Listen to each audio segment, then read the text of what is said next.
Okay, hi there, traders. Hope you're having a good morning if you're based in Australia. Um, so we'll take a look at the overnight action, the European and the US action, and see what that sets up for today. Just see where we're placed for different indices we're looking at intraday. G'day, Jason, and your other bits and pieces that we normally chat about. So welcome to the Morning Playbook. It is the 16th of July. So overnight in the US, another session, another bull run. It looks like it's yeah, at the moment, the markets are generally just soaking up any sort of negative pressure and rallying. So it looks like the markets continue wants to charge higher. Now, there's still a lot of reasons to be negative, but the market is continually brushing them aside at this stage. So we've got the Dow charging higher. We've got Nasdaq. Nasdaq we'll talk about in a minute. Could be looking a bit shaky, but we'll have to wait and see. I think there's all this talk of vaccine, and now that's been around for a while. I mean, there's different talk now. Obviously, they're saying we've got positive tests, but that's been the case a lot of times before. Right, so it'll be interesting to see whether this is legit. Some big names there that are releasing this data, saying they've got some positive results from the test. Now, I don't know anything about the process, but I assume it's still going to take some time. And then we're up against lockdowns again. So there's been job losses in the US. There's going to be more job losses. Corporations going into bankruptcy, all these sorts of things. But at this stage, it's a bit irrelevant. The market is bullish to high Evan, and there's continued to plug away. So we're just looking for signs of when things might to crack. I mean, equity markets are there's still some setups playing out, but they are. I mean, there's no doubt they're getting a bit jittery up at these highs. Every time we extend, we tend to pull back a bit. But the US is still powering along. So we'll kick it off with we'll start with a SPY so we can get that out of the way and we'll see where that opens in 5 to 10 minutes. Now, this is a 30-minute chart. You can see where was the close? That was a day session open about here, and I think it closed. No, where did it close? 4 o'clock. Was this one? This candle here. So it was a nice green, it was a green day, positive day. Now, I didn't get it. I didn't trade this at all. I think I might have traded it on the upside for a few points in here, and it was way too early. And then I just could not see any reason to buy it. You can see the Hang Seng was just continually powering lower. The Dow was under a bit of pressure. It was not going too far, but our market just pushed higher. So it looked like we wanted to go up to this high. We just tested it a few points shy of this high at 60.78, just backed off. But I mean, you can look at that two ways. We get some contraction lower, which I do expect, and I want to see if that level 60.24 can hold. And if we get a higher low off that level, it could be working along back up to this high at 60.78. Or if we start flushing high on the open, it'll be interesting to see what kind of action we get after that. The last few days have been flushing higher and then consolidating like you saw in here and then going. Okay, so if we get something the same when we power through 60.78 on the way to new highs, we'll have to see. But it is a zone where you would expect to find some sort of selling pressure or any buyers that built it off this, built some longs off this low way down here to start to take some money off the table. So I'll keep an eye on that. But the Hang Seng, I mean, still too early to see what's going to happen here. But the market, you've got to mark up the close, which I think is at 6 a.m., 6 or 7 a.m. But anyway, I really should be marking up that close somewhere, I would guess, around here.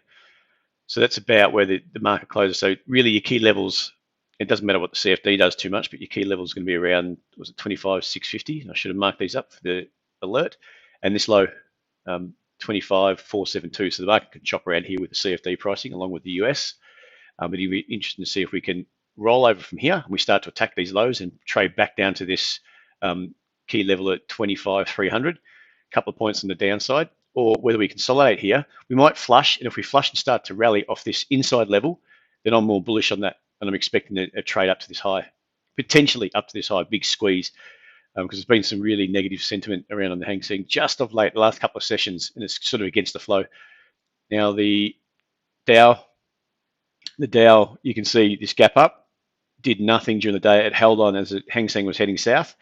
That was holding on quite nicely, and it got supported a bit low. Into lower, just sort of the start of the European session, it weathered the storm a bit, and then bang, up she goes.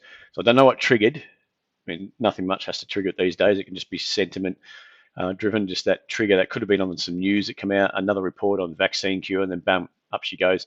Failed off this high, 26.17 all the way back down to close the gap, and that was probably into the close. That was 2 a.m. So it retested it into the close, and then just bounced off into the close. So at the moment we're just squeezing out some of these shorts, and we'll see if we can continue that squeeze higher, or whether we're going to start to find some more sellers come in. You know, what potentially here 2700 or higher 2740, or we could drive all the way back up to this high at 27172. But either way, we just want to see, we want to be marking up those key levels to work off. And this is just an inside anchor to that uptrend. So this move up, pull back, that's your track, the anchor, 26.845. Now if we hold up here, look for a pop up to this level, 27. But we'll alert that as we go. Now over to we go to the NASDAQ. So this is what I want to talk about. It's not really an anchor level I see to the trend, because this is just minor. You've got a major level right down. We'll move that up right down here. Okay, so that's more of your major. So you've got expansion up, contraction lower. So that's on the one time frame. Then you got the contraction. So that on just a pullback on a bigger time frame. Just got to realize what's potentially going on. Another pullback. So that's your anchor to the trend. We've got expansion up, and we're currently just contracting. So it'd be interesting to see if we can hold up. I've still got my eye on this level. We've flushed it out, and that's taken out a lot of these longs from that have built up in the last few days. Squeezed them out with that move down, and we bounce back, and it's still, that bounce back is not quite positive enough for me. I would suspect that there could be a bit of selling just to squeeze out some further longs of this leg up, or we could be just drive back down to this support, back down here and bounce. All right, but either way, I'm a bit more negative on the NASDAQ at this stage. Longer term, trend up is not broken. We're extended away, so you sort of get further away from the MAs or the average, which is roughly this support through here, the averages. The further away you get from that, the more likely you're just going to have a pullback, at least to continue that trend to continue that trend higher. Just to see if you can pull back, consolidate, and go again. All right. So the NASDAQ, if we take out this low here, I suspect that there's going to be some serious selling. If we even get down to this level, 9,800, yeah, I think that's the start of a lot of heat coming out of that market on the NASDAQ. You look at the S&P charged higher. We've had that back up into this high, into this zone up here. So if we can keep that, hold that level, I mean, to me, there's not so much consolidation just in here. We've got another level just in there. So we can see buyers bought up here, targeted in, pulled back, retested, failed, come straight back up again. So it's to see if we start to get some heat come in there. But again, that trend is still up. It's up. We've got a major level that's got to break through. Now, if you get through and come look for the pullback to retest and hold, that could be the play for the bull side. If we start to fail, you get the retest at a lower level, a lower high come into play, then we'll look for that bearish move. But then you've got to get through this zone here at around, was it 31.20, give or take. All right, so if we start to get down to these lower levels, then that trend up is starting to break apart, fall apart. You can see, oh, there we go, this trend up here. So just because we're at this double top, it doesn't mean you sell the double top unless you got confirmation, and we don't have confirmation just yet. So any of those bears out there that are saying we're up here, we're stretched, da-da-da, look, they can be right, but there's no confirmation just yet. I mean, this here, we're just looking at this 30-minute chart, you just keep chugging away, going straight through, and then all of a sudden there's no double top. Double top's only confirmed when you break through that anchor level, which I was suggesting is around that 31.20 zone. So once we start breaking through there, then you've got confirmation this is a double top and it's in place. All right, and then you start to look for those shoulders to work your shorts off. Dow. Yeah, it'd be interesting to see if something plays out like that, Jason.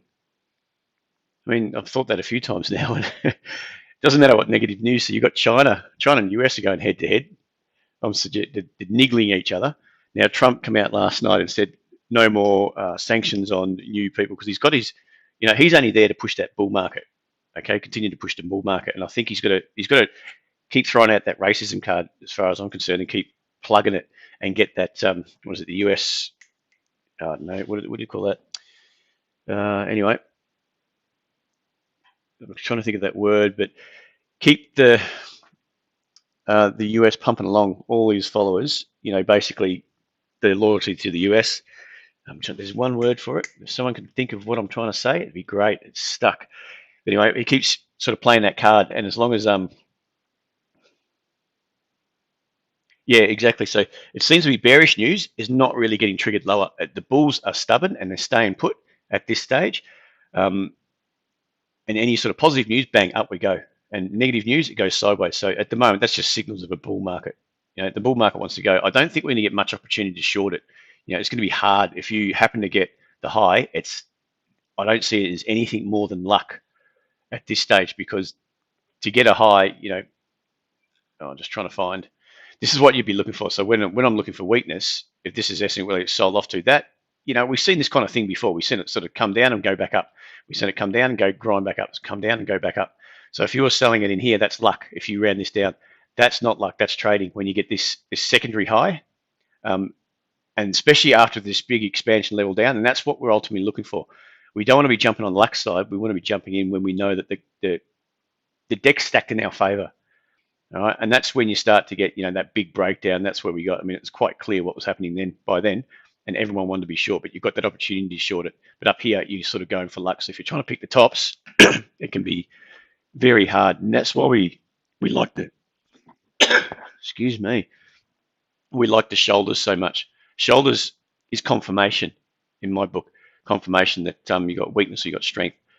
And we've got these sort of high lows that are holding the shoulder here. That's confirmation that potentially we are heading up to this zone, this high on the Dow.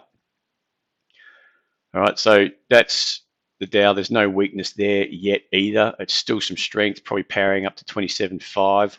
And we're not far off the highs again. So the bulls are well and truly in charge. Let's go over to the dollar index before I get too carried away. Yeah, the dollar index weaker than expected. It's ploughed down, and talk of a vaccine has got the bulls clapping their hands, jumping for joy, and continuing to march higher. And that's just pressuring that US dollar weaker, pressuring it down. So the way it reacted off there, that's a key level that they're looking at. Right? Nothing reacts like that without being some sort of level, especially if you've already got it marked up. You got confirmation that it's not a level until it reacts back up. Okay. Now we'll be interested in what we'll be watching from here. Whether we get further weakness, we can find some buyers stepping at higher levels, and that's got enough fuel on the downside to squeeze back out and rally. I mean, even to continue that trend down, you've got this trend down. You could rally right back up to this zone. All right. Everyone thinks the market's fallen apart, and then the US dollar just drops again, and the market starts rallying. So there's enough room on the upside to squeeze out a few shorts and then continue that trend down. So look at the Aussies, we got through that 70, traded up towards that 70.50 zone that we've been looking at. Now, I don't know why I haven't got them marked up on this chart, but it's around here. All right, those highs, it looks set to power up into those highs.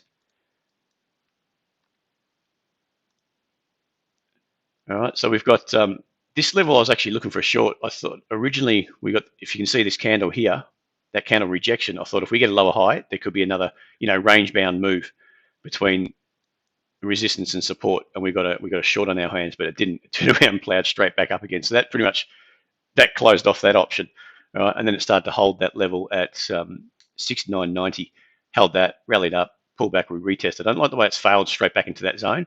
It shows that we're getting a bit tentative up near these highs at 70.50, and there's going to be people are willing to take some profits off the table. It's not just chop around here. They could have been trading it, but if you've got a core position from right down here, great. All right, so we'll look at that. The euro, same sort of scenario. We're holding higher levels, and you can see that as we get up to new highs, and there is a level back here up to these levels, 114, 30, 40, 50. You get through that high, it's getting a bit tentative, and anyone in their right mind is going to be tentative up here. All right, especially when you've got the US just bouncing off key support as well. So that, not so much. Let's just go back a couple of charts.